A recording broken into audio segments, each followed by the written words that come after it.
Northumbria, 865 AD. A man lies at the bottom of a pit, his body ravaged by the venom of 100 vipers. But he isn't screaming. He's laughing.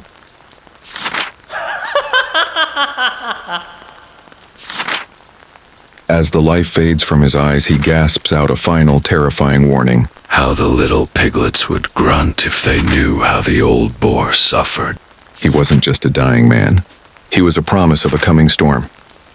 His name was Ragnar Lothbrok. To the Saxons, he was a demon sent from the sea. To the Norse, he was the greatest king to ever breathe.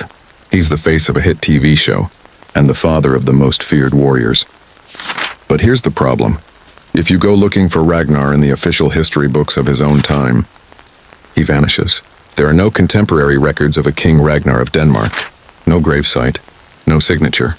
Just a ghost story that gets louder and bloodier with every passing century. So was Ragnar Lothbrok a real man who brought Europe to its knees? Or was he a Frankenstein's monster of Viking history? Legends stitched together from the deeds of 5 different men. Today we're separating the blood-soaked legend from the cold, hard history. This is the truth about Ragnar Lothbrok. To understand Ragnar, we have to start with his name because Lothbrok isn't a surname. It's a nickname. In Old Norse, Lothbrok translates literally to shaggy breeches or hairy breeches. And the story behind it is, well, it's pure fantasy. The sagas tell us that to win the hand of the noble woman Thora, Ragnar had to slay a giant venomous serpent. To protect himself from its bite, he took a pair of wool trousers, dipped them in boiling pitch, and rolled them in sand to create a sort of early medieval armor. It worked. He killed the beast, won the girl, and kept the nickname for life. In the year 845, a Viking leader known in the records as Ragnar led a fleet of 120 ships up the River Seine. His target? Paris. This was one of the most daring raids in history. He didn't just attack the city, he held it for ransom, forcing the Frankish King Charles the Bald to pay 7,000 pounds of gold and silver just to leave. Many historians believe Ragnar and Ragnar are the same person. He was a sea king, a man who didn't necessarily rule a country, but ruled the waves. He was a warlord who realized that the fractured empires of Europe were ripe for the picking. Whether he was a son of a king or just a brilliant, lucky pirate, one thing was clear. By the mid-800s, the name Ragnar, or something very close to it, was becoming the greatest nightmare of the Christian world. Ragnar didn't just raid for the sake of destruction. He was an innovator in the art of the Danegeld. This was essentially a protection racket on a continental scale. After his legendary siege of Paris, word spread, Ragnar Lothbrok wouldn't just kill you, he would bankrupt you. But he wasn't alone. Behind every great man in the sagas, there is an equally formidable woman. According to the stories, Ragnar's first wife was Lagertha, a fierce shield maiden who fought with the courage of a man. His second Aslog was a woman of high birth with the gift of prophecy. These weren't just romantic interests. They were political and military alliances that solidified his power across the North Sea. The sagas paint Ragnar as a man constantly trying to outdo his own sons. As Ivar, Bjorn, and Ubba grew into legendary warriors themselves, Ragnar feared his own fame was fading. It was this pride, this desperate need for one last impossible victory, that led him to sail for Northumbria with only 2 ships. He told his men he didn't need a fleet. It was enough to make kings tremble. It was a gamble that would lead to his famous death, but it would also trigger the, largest invasion England had ever seen.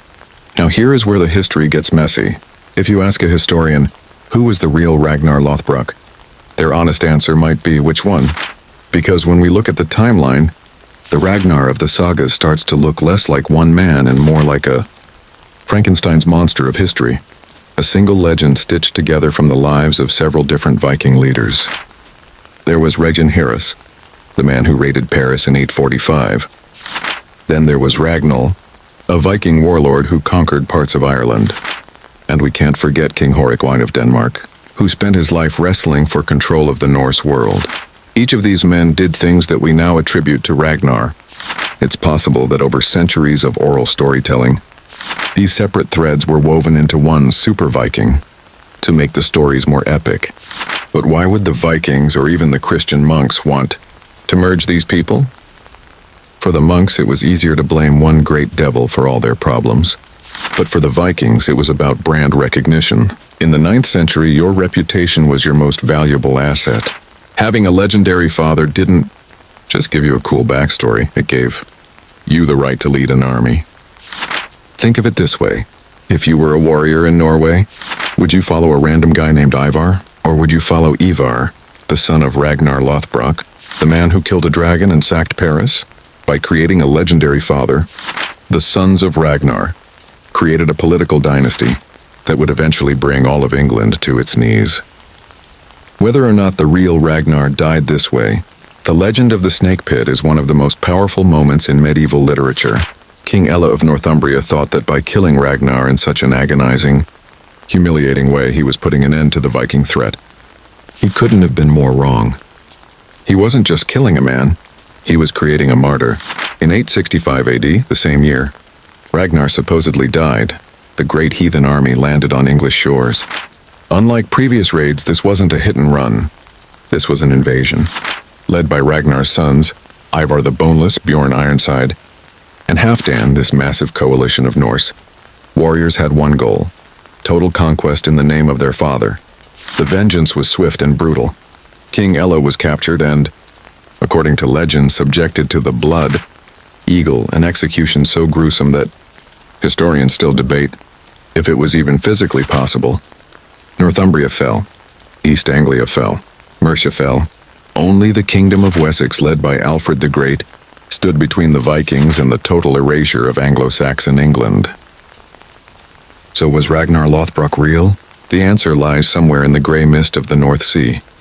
He likely started as a real Viking leader, perhaps Ragnar, whose deeds were so impressive that every subsequent warrior wanted to claim him as an ancestor. Over centuries, the man died and the myth took over, becoming a symbol of the entire Viking age. Bold, terrifying, and impossible to ignore. Ragnar's legacy didn't die in that pit. It lived on in the kings he sired and the England they reshaped. But what about his most terrifying son, the man who led the great heathen army despite being unable to walk? And let me know in the comments, do you think Ragnar was one man, or a ghost story told to scare kings? Thanks for watching.